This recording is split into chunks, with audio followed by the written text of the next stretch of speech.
We live in an incredibly unpredictable environment, and our natural response to that chaos is to look for solid ground.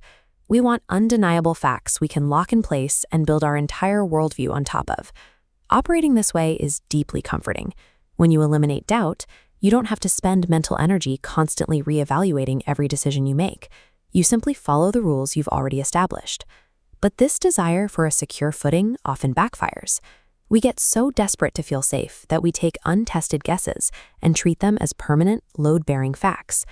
By demanding absolute certainty, we end up constructing our reality on weak foundations, giving ourselves a sense of security that doesn't actually exist. Think of a crime scene investigator who zeroes in on a prime suspect right at the start of a case. Once they've made up their mind, their brain starts filtering information. They subconsciously dismiss any new alibi, fingerprint, or witness statement that points away from their chosen culprit. In the real world, the costs of this confirmation bias add up quickly.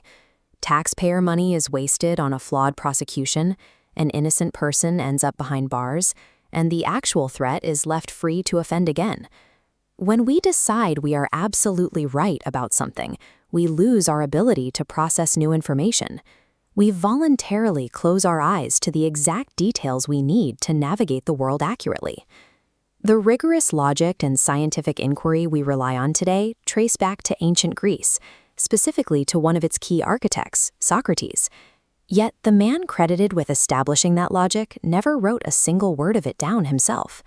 Everything we know about his methods comes to us through the writings of his student, Plato.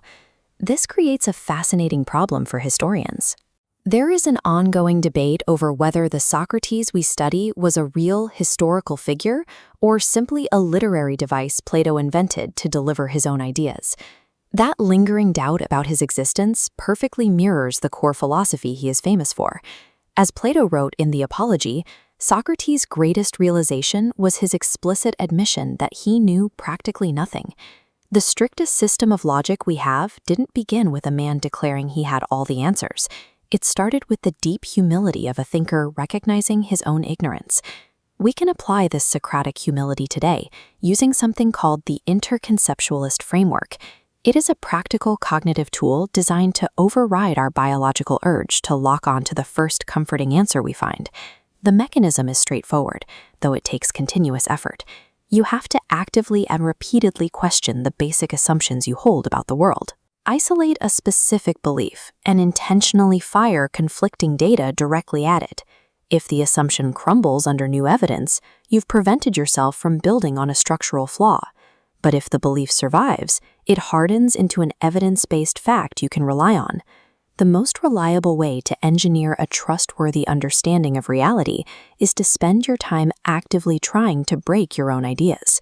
This leads to an approach where everything you know is treated as a provisional truth. You accept that your verified facts are accurate right now, but you also accept they will only remain valid until superior evidence comes along to replace them. For some, giving up the safety of permanence sounds exhausting. They worry that relying on provisional truths means living in a constant, paralyzing state of doubt where no concrete decisions can be made. In practice, the opposite occurs. When we openly admit the limits of our knowledge, we create space for collaboration. We connect over the shared project of figuring things out together. By dropping the pretense that we have everything figured out, the unpredictable nature of the world stops looking like a terrifying threat and starts looking like a shared puzzle. Look at how these two mindsets handle a sudden shift in the environment.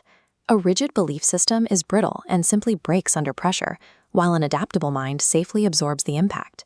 Treating your knowledge as provisional gives you the clearance to pivot immediately.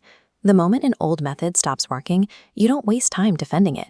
You simply look for better data. Those who refuse to move off their initial assumptions will eventually find themselves overwhelmed by reality. The individuals who survive are the ones updating their blueprints in real time. True intellectual strength requires a specific type of engineering. You have to build a foundation but is secure enough to stand on today, yet flexible enough to be completely redesigned tomorrow.